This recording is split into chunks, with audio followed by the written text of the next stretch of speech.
ప్రకృతిని ఆరాధించడం, నీటిని పూజించే సంప్రదాయం మనదని సీఎం చంద్రబాబు నాయుడు అన్నారు.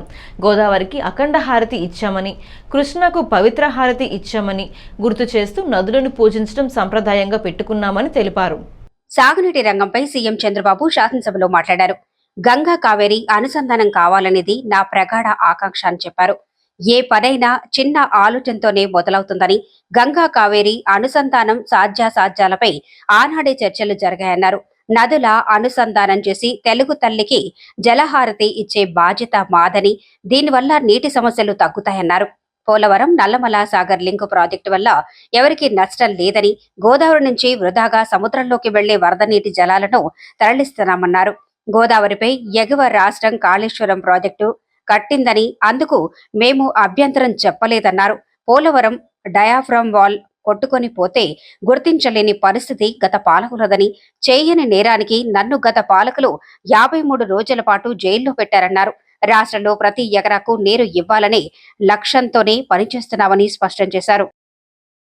నేను సమైక్య ఆంధ్రప్రదేశ్లో ముఖ్యమంత్రిగా ఉన్నప్పుడు గోదావరి పుష్కరాలు తీసుకొచ్చాను.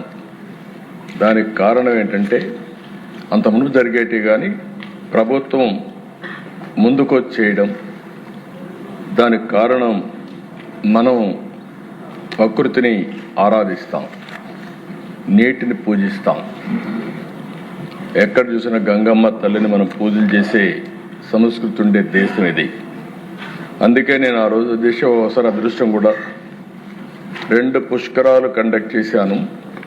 మళ్ళీ నెక్స్ట్ ఇయర్కి గోదావరి పుష్కరాలు కండక్ట్ చేసే పరిస్థితి వస్తున్న 3వసారి. ఆ నెక్స్ట్ ఇయర్ చూస్తే కృష్ణా పుష్కరాలు, అది కూడా 3వసారి కృష్ణా పుష్కరాలు కూడా ఈ ప్రభుత్వ ఆధ్వర్యంలో నిర్వహించే పరిస్థితికి వస్తుంది. ఒక విధంగా ఆలోచిస్తే ఇది ఒక అదృష్టం కూడా అని చెప్పి మీకు తెలియజేస్తున్నా. అయితే అధ్యక్ష, ఇది అనునిత్యం జరగాలనే ఉద్దేశంతో మీరు ఒకసారి చూస్తే గోదావరికి అఖండ హారతి ఇచ్చాం. 365 రోజులు చేయాలనేది నా ఉద్దేశం. కృష్ణాకి పవిత్ర హారతి ఇచ్చాం. ఈ విధంగా నదుల్ని మనం పూజించితే తద్వారా ఒక బాధ్యత పెరుగుతుంది. అదే మరిగా వాటర్ సెక్యూరిటీ ఆటోమేటిక్గా వస్తున్న ఉద్దేశంతో మనం పెట్టుకున్నాం. ఈరోజు దిశ ఈ ప్రభుత్వం చాలా స్పష్టంగా ఉన్నాం.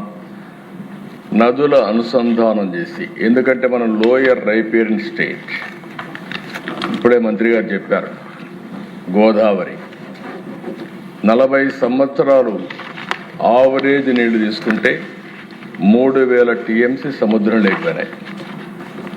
అదే మరి కృష్ణ పైన ప్రాజెక్టు కట్టారు, ఎప్పుడన్నా వరద వస్తే మనకు వస్తుంది.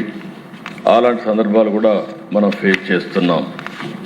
ఈ 2 రివర్సే కాకుండా వంశధార దగ్గర నుంచి పెన్నా వరకు మనం కానీ నదుల అనుసంధానం చేసుకోగలిగితే, ఇంట్రా రివర్ చేయగలిగితే, దీనివల్ల మనకు సమస్య చాలా వరకు పరిష్కారం అవుతుంది.